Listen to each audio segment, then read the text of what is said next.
अपना छोटा सा रूप रखा। अब महाराज परीक्षित की खोपड़ी पे कलयुग विराजमान हो गया। कलयुग जैसे ही खोपड़ी पे विराजमान हुआ, उसी दरमियान महाराज परीक्षित को उसी जंगल में बड़ी तेजी से प्यास लगी। क्या लगा भाइयों? प्यास। प्यास लगी है तो नीर कहीं दिखाई नहीं दे रहा है, पानी कहीं दिखाई नहीं दे रहा है। महाराज परीक्षित ने घोड़ा आगे बढ़ाया तो क्या देखा? महाराज लोमस ऋषि का आश्रम है। किसका आश्रम है? लोमस ऋषि का आश्रम है।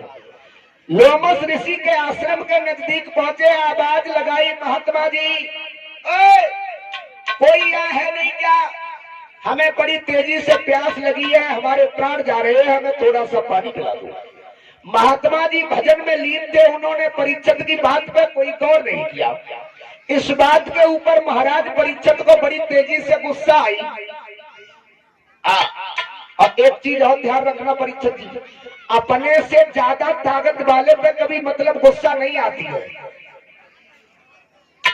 अपने से ज्यादा ताकत वाले पे गुस्सा नहीं आती है। और गुस्सा अगर धोखे से आई हो गई, अपने से ज्यादा ताकत वाले से लड़ गए, का फायदा? हाथ पांव झोला में घर के घरे लान पड़े। अपने से ज्यादा ताकत वाले पे कभी गुस्सा काम नहीं करती है। पहले तो आती नहीं है, और आती है तो काम नहीं करती है। मेरे सज्जनों, महाराज परीक्षित को जब कुछ दिखाई नहीं दिया तो आश्रम से थोड़ी दूर पर क्या देखा कि एक मरा हुआ सर्प पड़ा है। क्या? सर्प। उसी सर्प को महाराज परीक्षित ने अपने गांडीर बार से उठा करके और ले जाकर के लोमस ऋषि की गर्दन में डाल दिया। महात्मा का अपमान हो गया। सर्प डाल दिया। महाराज परीक्षित घर के लिए चले गए। घर पे जैसे ही पहुंचे, मुकुट चारपाई पे उतार के रखा, सुताई होश आ गया, बाजी बा हमसे बहुत बड़ी भूल हो गई। राजा अपने कर्मों पे पछताने लगा। एक बात सोची है महाराज परीक्षित ने, प्रभु क्या लिखा है मेरे कर्मों में? अरे राजा भरी लगी गौरोई, और राम मेरे कहा लिखी कर्म में।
मुकुट उतार के चारपाई पे रखा कि हमसे बहुत बड़ी भूल हो गई, हमने एक महात्मा का अपमान कर दिया। उधर कोई पता नहीं कहां से कोई व्यक्ति देखता रहा, उसने जाकर के लोमस ऋषि के पुत्र श्रृंगी ऋषि को बता दिया। किसे बता दिया? श्रृंगी ऋषि को।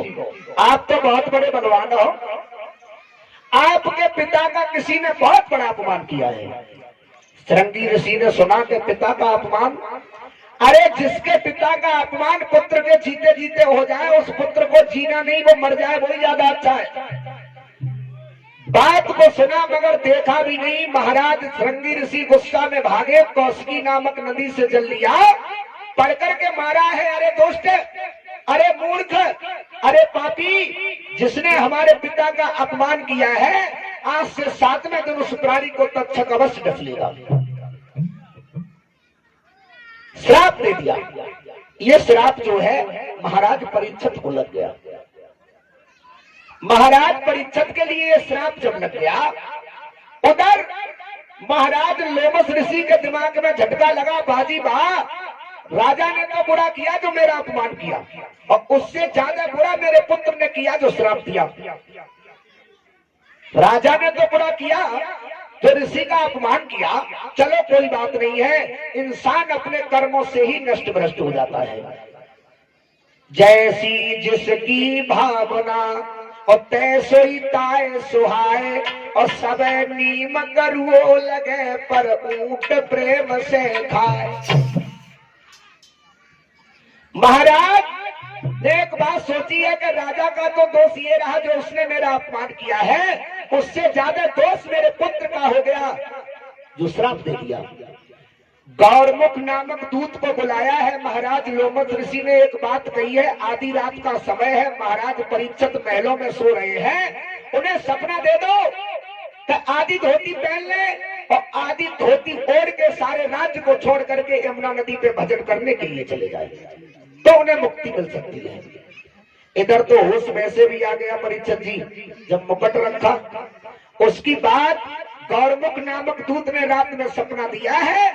सुबह जैसे ही हुआ, राजा ने वही किया जो अपने कर्मों पे पछताने लगा है। आधी धोती पहन ली, आधी धोती ओढ़ करके सारे राज्य को त्याग करके महाराज परीक्षित यमुना नदी पे भजन करने के लिए चले जाते हैं। बोलिए गोविंद भगवान की। अब इन्हें कथा सुनाएगा कौन? उससे पहले अत संचय में छोटी सी कथा सुखदेव जी कथा सुनाएंगे। महाराज परीक्षित को सुखदेव जी कथा सुनाएंगे।